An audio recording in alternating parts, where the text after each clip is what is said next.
Why, hello everyone. Welcome to Redneck Ways Model Build. It is Sunday evening.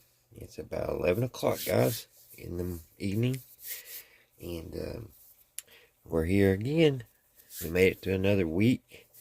And we're going to work on the Ford Bronco, the 1974 Ford Bronco.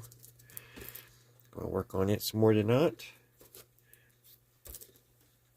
I've already got almost all the drivetrain done. I've got a lot of the shocks in place. Got these. I still got to go back after we get everything put on the drivetrain and everything. I got to go back and do my detail work, because when I glued these shocks in, I had got some glue on them, so I had to scrape it off. So I got to go back and repaint these. There's just little pieces here and there that needs touched up and kind of weathered. Trying to get everything weathered, like the exhaust. I put some black on it, and then I wiped it off, and I think that came out pretty good. So I just got a little bit of that kind of done, but we still have a few more pages. We have a few more steps, I should say. We're going to our last step was putting those shocks on here, the front, and then so we're going to be starting this evening on part 11. We're going to put the front drive axle in for the full drive. We already have the rear end in. So we've got to get the front put in. And that's what we'll be starting out with tonight, is that.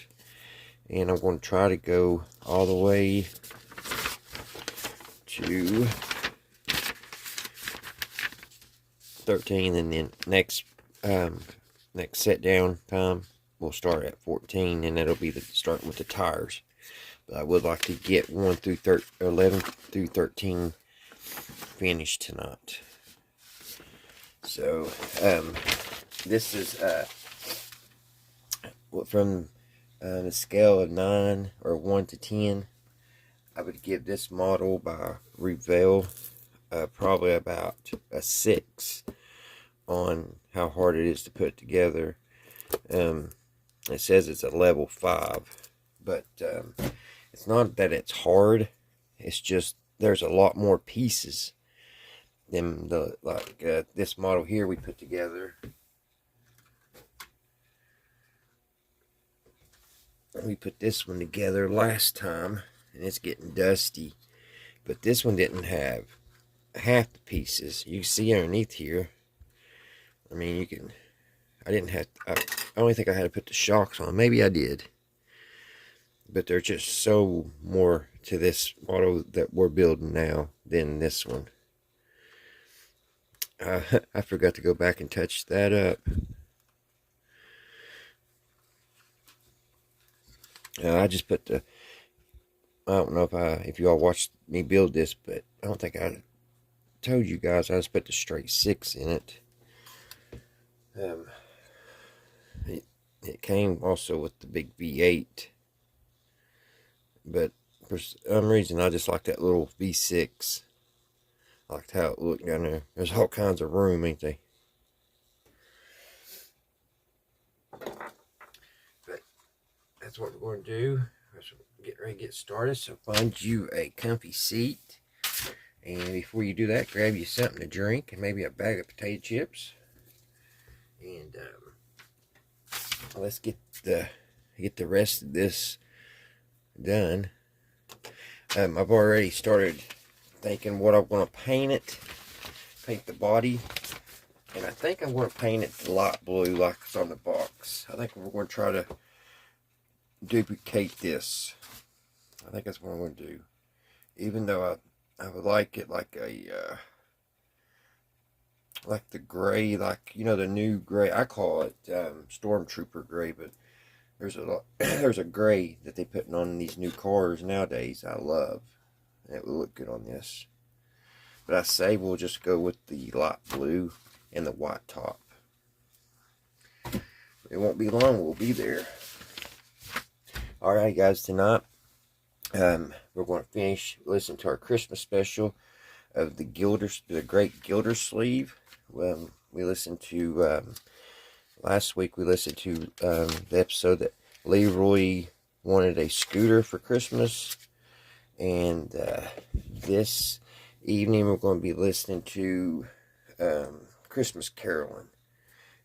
Christmas Caroling at Home. So, sit back and enjoy, guys. And let's get 11 through 13 finished. Great Gildersleeve.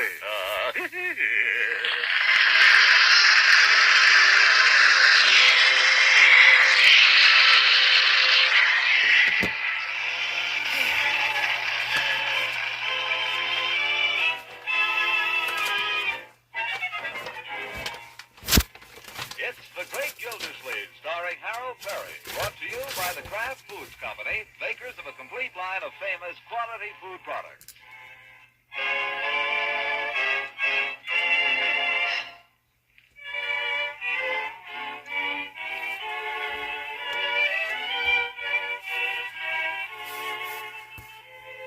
In Summerfield, through the magic of radio, it is still only Christmas Eve. Its citizens are scurrying about in a light snowfall like characters on a Christmas card, and there's a general air of kindliness, goodwill, and anticipation of the morrow. We find the Great Gildersleeve looking not too unlike Santa Claus himself at the counter of Peavy's Pharmacy in conversation with the proprietor. I don't care what you say, Peavy. Christmas comes but once a year, and it's a great old institution. Yes, sir, I'm for Christmas. Oh, me too, Mr. Gildersleeve. 75, $1.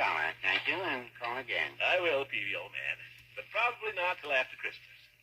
Shopping all finished? Yeah, finished yesterday, practically. Yep, I believe in doing it early.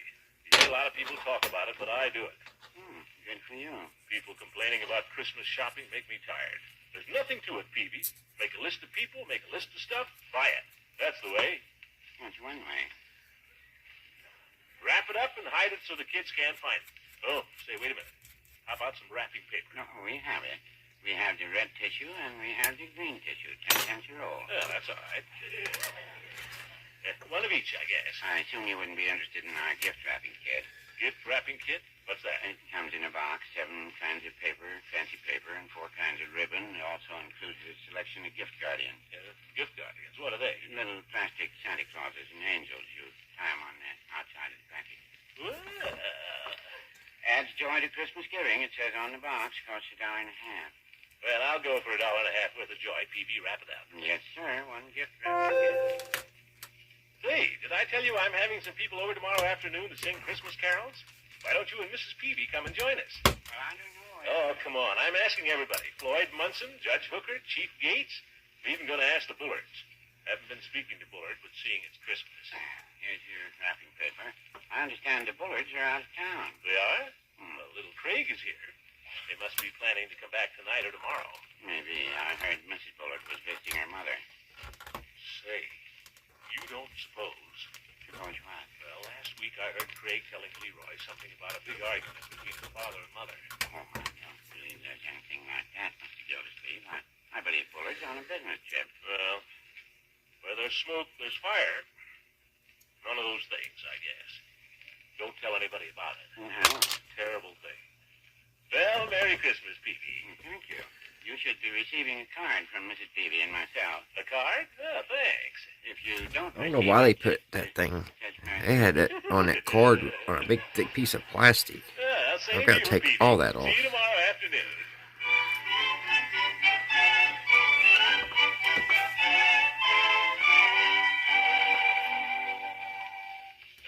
Easy with the clippers, Floyd. Okay, Commissioner, just the back and sides. What's new? Nothing. Well, that takes care of that. I suppose you heard about the Bullards. Bullets, you say? Yeah. You heard about it? No. A little trouble there? Yeah, afraid so. She's gone home to her mother. Oh, that don't mean nothing. If I had $1 for every time Lovey went home to her mother, I wouldn't have to be cutting hair. There's more to it than that. Sir, I'd be a rich man. Done it again last week. But she always comes back. I imagine Bullard isn't so used to it, Floyd. He's gone away, too. Where'd he go? Home to his dad? This is a serious matter, Floyd. Breaking up a home. I don't break up so easy. There's a lot of stretch in a home. But a guy like Bullard, I can see where a nice woman like her would. Of course. That's the sad part of it. Let's not spread this around, Floyd, after all. You don't have to worry about me, Commissioner. I'm no talker. Little tonic on the hair? No, just comb it dry. Poor Mrs. Bullard. And at Christmas time, too.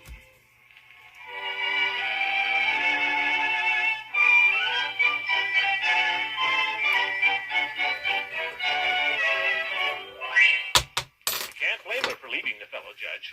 When a man resorts to physical violence... You mean to say Bullard beats her? I won't be at all surprised. I don't believe it. Well, who lives across the street from them, you or me? I don't believe you either. You're just sore because they're getting a divorce and they haven't retained you as their lawyer. I don't handle that type of case. Well, anyway, it's a shame, isn't it? Keep it to yourself, will you, Horace? You're the one that's spreading it, not me. Spreading it? I'm trying to keep it quiet. Well, Merry Christmas, Judge.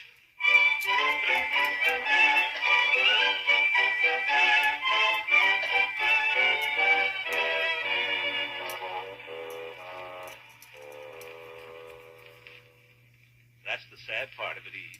They've been married 15 years. That's not the saddest part, Mr. Morton. When a wife leaves her husband, you know who suffers. Yeah, it's tough on Bullard. No. Little Craig I'm thinking of. He's such a little boy. All alone there at home with a governess. Oh, yes, Craig. Broken homes are hardest on the children, Throckmorton. That's something we school teachers know very well. Very terrible. Say, Eve, can you come over tomorrow afternoon? Some people are coming to sing carols. Well, Maybe you could come a little early, huh? Got a present for you. Got a lot of mistletoe hung around, too. honestly, Throckmorton, you are the strangest combination of people. Will you come early? Well, seeing it's Christmas.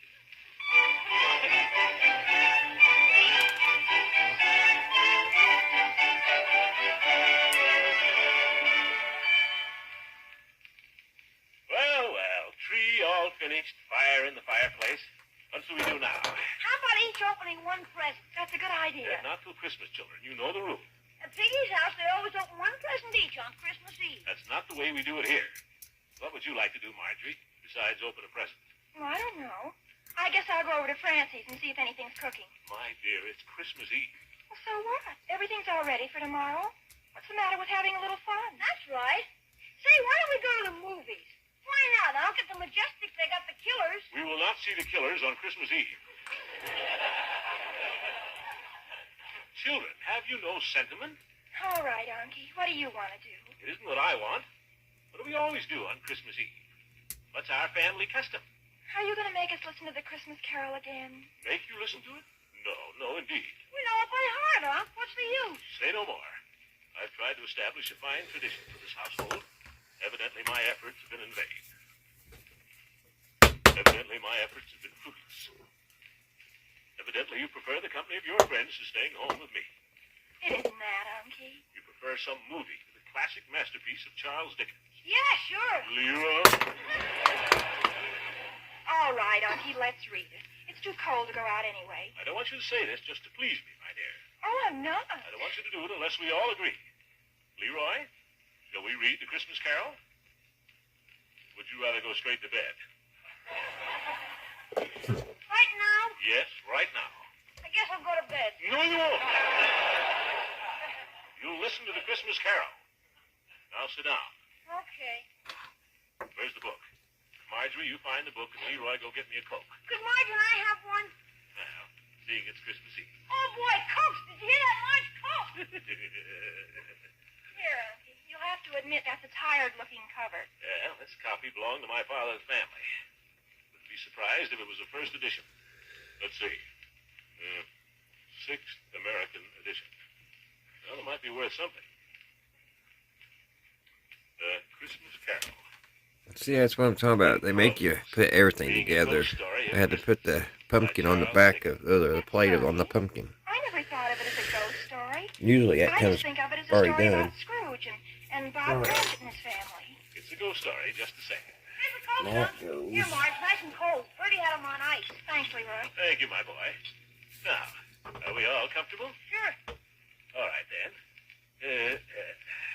Marley was dead to begin with. Yes, that's right. Marley was dead to begin with. There's no doubt whatever about that.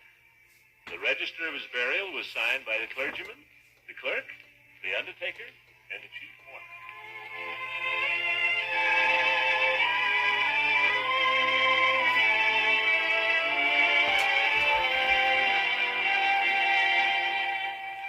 Oh, what a wonderful pudding. Bob Cratchit said, and calmly too, that he regarded it as the greatest success achieved by Mrs. Cratchit since their marriage. Mrs. Cratchit said that now the weight was off her mind, she would confess she had had her doubts about the quantity of flour. Everybody had something to say about it, but nobody said or thought it was at all a small pudding for a large family. It would have been flat heresy to do so. Any Cratchit would have blushed to hint at such a thing. At last, the dinner was all done. The cloth was cleared, the hearth swept, and the fire made up. The compound in the jug being tasted and considered perfect, apples and oranges were put upon the table, and shovelfuls of chestnuts on the fire. And all the Cratchit family drew round the hearth, what Bob Cratchit called a circle, meaning half a one. At Bob Cratchit's elbow stood the family display of glass, 2 tumblers, and a custard cup without a handle. These two held the hot stuff from the jug, however, as well as golden goblets would have done. And Bob served it out with beaming looks, while the chestnuts on the fire sputtered and crackled noisily. And Bob proposed, A Merry Christmas to us all, my dears. God bless us. which all the family re-echoed, God bless us, every one, said Tiny Tim. the last of all. He sat very close to his father's side, upon his little stool. Bob held his withered little hand in his, as if he loved the child, and dreaded that he might be taken from him. Little Leroy, Oh, what's the matter? I hope you children realize how lucky you are to have a family. Even if it's only your old uncle. I think you make a wonderful family, Unky. Sure, you're okay. Think of poor little Craig Bullard over there, all alone, with a governess. Is that any way to spend Christmas? Where's his father and mother? I don't know. Poor kid. Leroy, it looks as if Craig is going to have a pretty thin time of it. What would you think of sharing some of your Christmas presents with him? My presents? Oh, Craig's such a louse. My boy, is that a Christmas thought? But he is. Besides, his father's going to give him all kinds of stuff for Christmas. His father may not get back for Christmas. His mother either. Now, don't you think it would be nice if we all devoted ourselves to giving little Craig a nice Christmas tomorrow? I think we should. Well, if they aren't back by tomorrow. Yeah, that's the boy. I knew your heart was in the right place. Yes, sir, I'll dig out my old Santa Claus suit and go over there and give little Craig the surprise of his life. If you can get into that Santa Claus suit, you'll surprise everybody. Well, it may be a little tight, but what's the difference? Where were we? Oh, yes. Spirit, said Scrooge, with an interest he'd never felt before, tell me if Tiny Tim will live. I see a vacant seat, replied the ghost, in the poor chimney corner, and a crutch without an owner carefully preserved. Stay close to me, Leroy.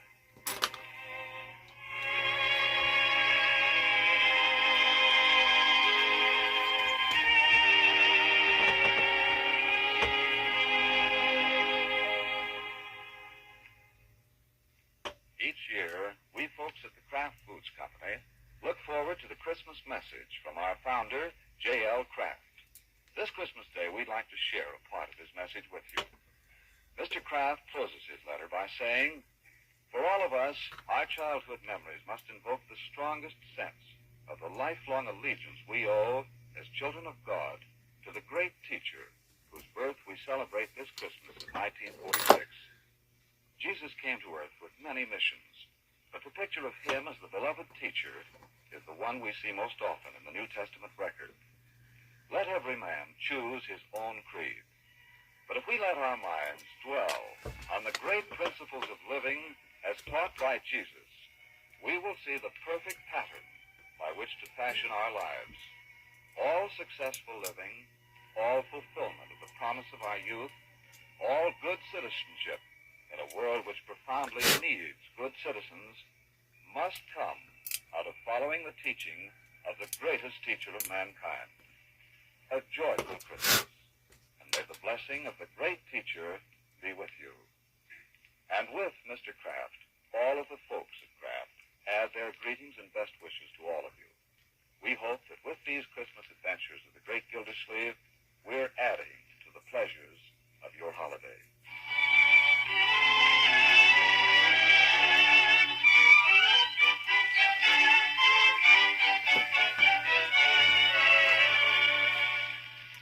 Now let's get back to the great Gildersleeve. It's Christmas morning. Stockings have been emptied, so there are apples and oranges in all the chairs. Everyone's presents have been opened, so there's paper and ribbon all over the floor. Comes now the lull when the children don't know what to do, so they call up their friends. Hiya, Piggy. What'd you get? Sounds like Piggy did all right. Gosh. Well, I got a chemistry set and 2 magic tricks and a flashlight and a knife and an atomic pen and a basketball. Sure, it's official. Nah, I never expected a scooter. Hey, can I come over, Pig? Leroy, that's no way. Can I ask him over here? No. I'll be right over, Pig. So long. Well, what about Craig Bullard? Why don't you go over and play with him? He's sick. They won't let me. Who won't let you? His governess.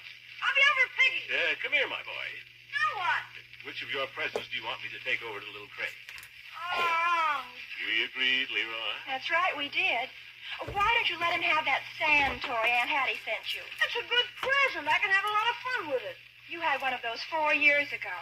Aunt Hattie must think you're still 9 years old. But gosh, it picks up the sand and dumps it. Little Craig is just the right age for it, my boy. Oh, okay.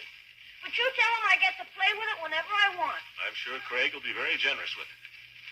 Now, what else? How about one of those books? Oh, nobody wants a book. Yeah, but I got stuck with 2. Here's one. He might like it. Got pictures. Yeah, well, I'll take it. Have you anything you can contribute, Marjorie? Yeah, how about her? Pick out anything I got that he might like. Here, you're pretty safe. Underwear, stockings, jewelry. Who'd want any of that? I like it. Hey, where about that box of candy from Ben? Oh, no. Well, why not, my dear? We've got tons of candy around the place. What if Ben comes over? He'll want me to give him some. Tell him I ate it. Who knows, maybe he'll believe it.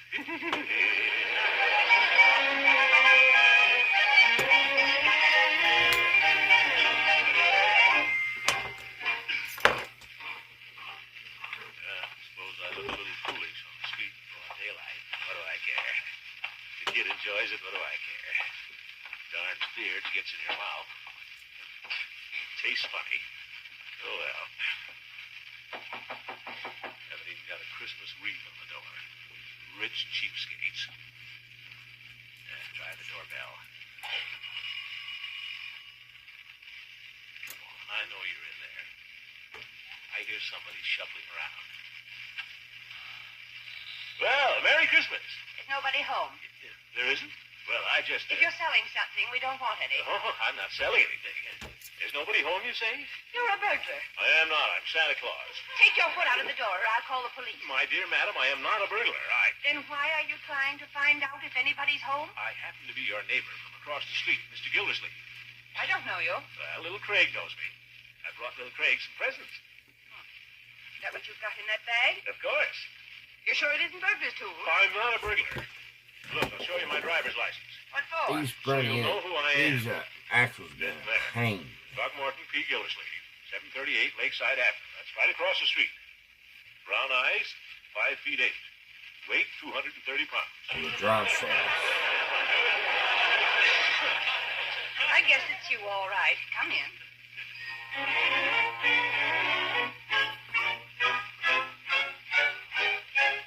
Right in here. There's someone to see you, Craig. Who is it? Surprise, Craig! Santa Claus! I've come to see if you've been a good boy. You're not Santa Claus. You're my father. No, I'm not. I'm old Chris Kringle himself. I thought you said you were Santa Claus. It's the same thing. Now, have you been behaving yourself lately? Sure. I've been in bed all the time. What have you got in the bag? I gotta check up on your record first. Let's see what it says about you in the little book here. Craig Fuller. I've got quite a few bad marks down here for you. Let's see. Yes, sir, quite a few bad marks. Let me see the book. No, Sonny. Santa's book is confidential. Santa's quit grabbing. Craig, get back under the covers. Have you got a handkerchief, Craig? Use your own. Oh?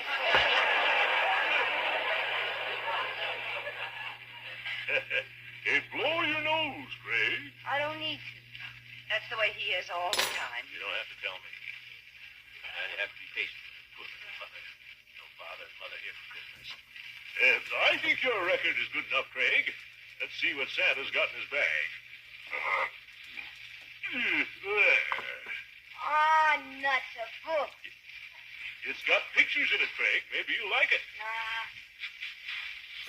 There. Finally got it in, Science guys. history of England. Might be Man, that was exciting. a pain. What else you got? My George, my kid. I got a lot of touch up. See what we have here. Once it dries, I'll have to go in here. I got a little bit of glue. I gotta get out of there. Yeah, it is. A toothbrush for a Christmas present? Well, it's useful. See what else Santa has in his pack here. Ah! Another book? Nope. Yes again. I'll open it. Yes. Oh, boy, candy. What's that, Candy? Just chocolates, miss. He's not allowed to have it. On Christmas? She stinks. Craig. I can't do anything with him. Now, we must be patient. Remember, the little fellow doesn't feel well. Think I've got something here that'll cheer him up.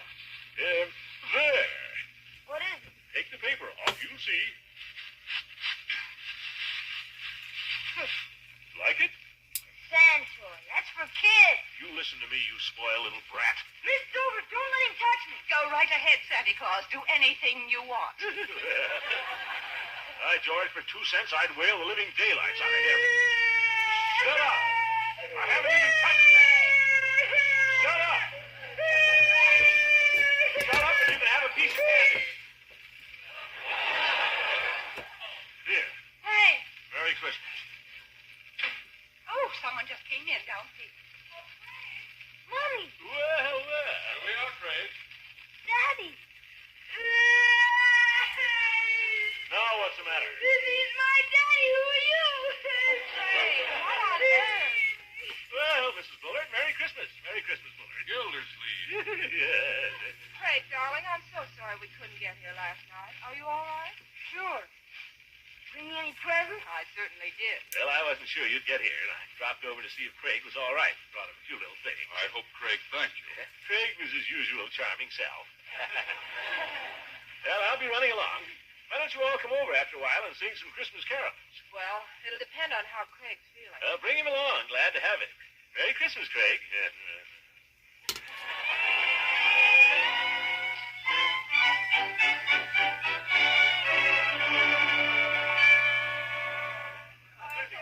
Doorbell. I'll get it. Now, we don't need all this confusion.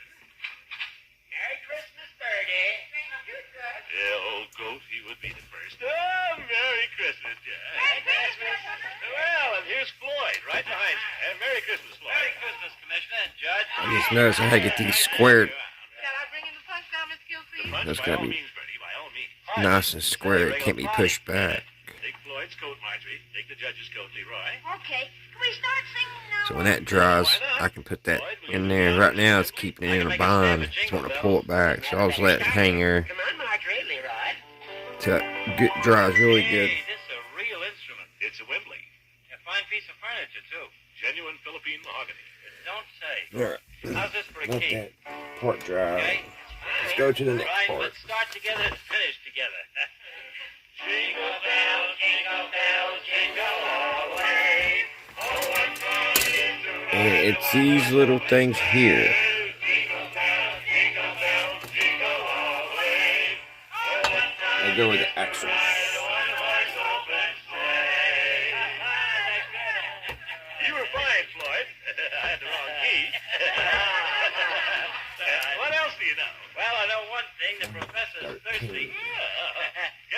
for everybody, Leroy, Marjorie. And don't drink any of it yourself. Why not? Well, because just enough for the grown-ups. Doorbell! I got it! Wait a minute. It's Eve Goodwin. I've got it.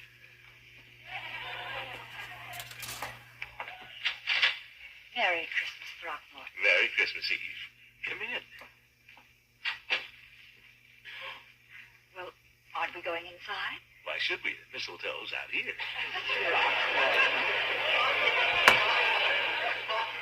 I decided not to take any chances, Eve. Yeah? Hold still.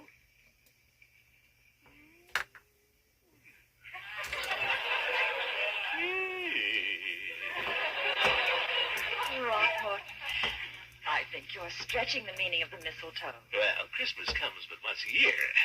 Come in and sing some carols, Eve. All right, move over, Floyd. We got a real piano player now. Now, Throckmorton, I'm not so wonderful. Anybody that can read notes is better than Floyd. Hey, can't hurt my feelings. Hi, Miss Goodwin. Hello. Hey, it's quite an outfit. Thank you. Merry Christmas, everybody. Merry Christmas, Christmas. Miss Say Goodwin. something, Miss Goodwin. Well, How about joy to the world? all right, fine.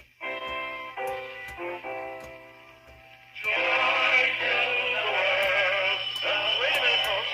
I'll see who that is and we can start over. We'll wait for you, Gildy. And a compliment to the season, Mr. Gildersleeve. Peavy. Merry Christmas, Commissioner. Merry Christmas to you, Chief. Come on in, fellas. Throw your coats on the hall table there. Hi, Peter. Greetings, Merry greetings. Christmas, all. We were just about to start Joy to the World, and now that the Chief's here, the bass is taken care of. Yeah, besides whatever Peavy sings. Don't worry about me. I just float around. You're all right, Peavy. Go ahead, Eve.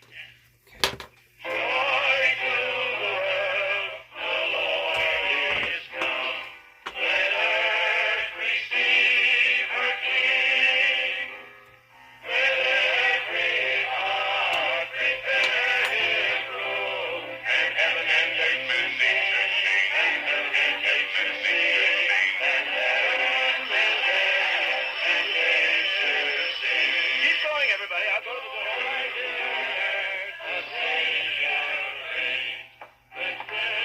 Well, Gildersleeve, we thought we'd accept your invitation. Glad to see you, Bullard. Mrs. Bullard. Greg's playing with his toys, so we have a few minutes at least. Glad you could come. I'm glad you're here. Listen to that wonderful singing. Now, aren't you just a little bit ashamed of yourselves? What do you mean? I know all about it. Going off and talking to lawyers about a separation. I told you this was a small town, my dear. A separation? Do you know where we've been? On a second honeymoon, celebrating our 15th anniversary. Well, I told Peavy he was crazy. Come on in and sing, folks. Merry Christmas. Merry Christmas, Merry Gildersleeve.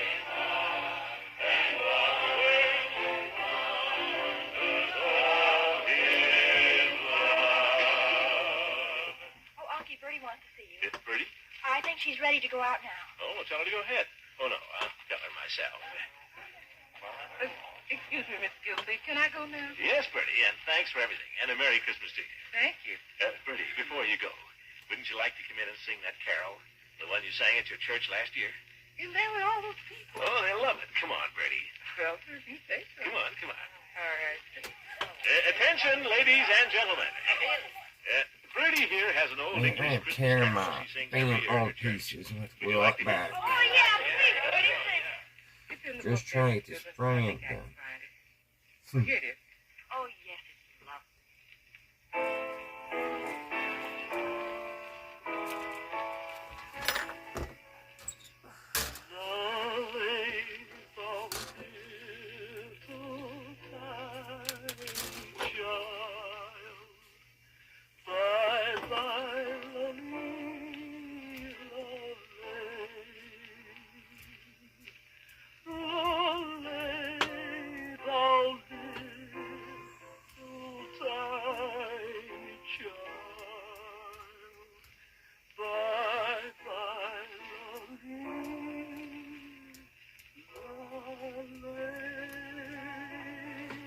That's wonderful, Bertie. Thank you. Merry Christmas, everybody. Merry Christmas. Merry Christmas, everybody.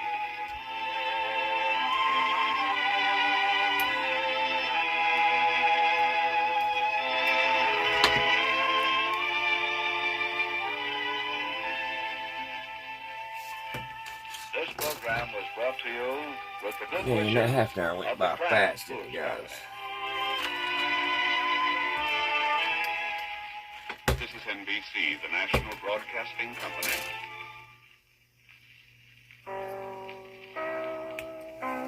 It went by fast. The Kraft Foods Company presents The Great Gildersleeve. Alright, guys, we'll finish this up real quick before we call it quits for the night. This thing has just really been a pain.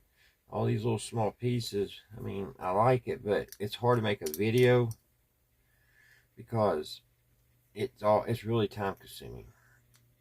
You can't make a big leadway. Let me get some glue on this.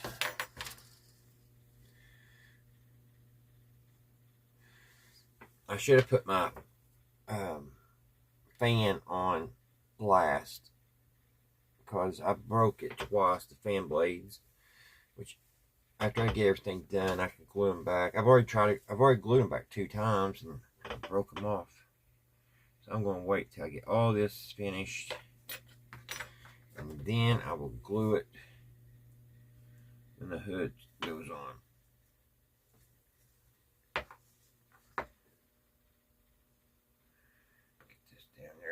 Oh, that one went in good. Alright, good deal. I think. Maybe it goes the other way.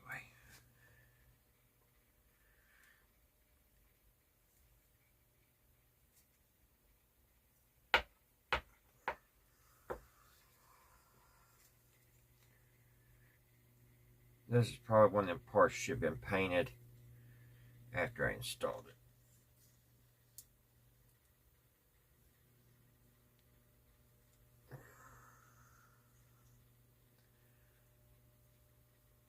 It don't matter which way I put it, I still have a little gap, which is aggravating.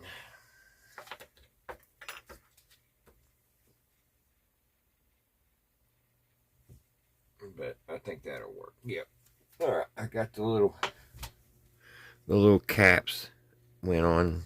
It's like your axle set down, then it had the little caps that went over it. I got that off. Of course, all this has to be touched up and everything. And I'll have to, like I was saying, I'll have to put my fan blades back on after I get everything done because I keep on touching it. It keeps breaking. And I actually have an old model. I may just pop that off, put that fan on from that model on it. But there we go. We didn't get much done, guys. This video, we got the drive shaft put in, we got the front end, that, and the caps. So I'll let that set and harden. And then I got almost both of them done, but half an hour's up. So, all right, guys. I hope you all have a great Monday.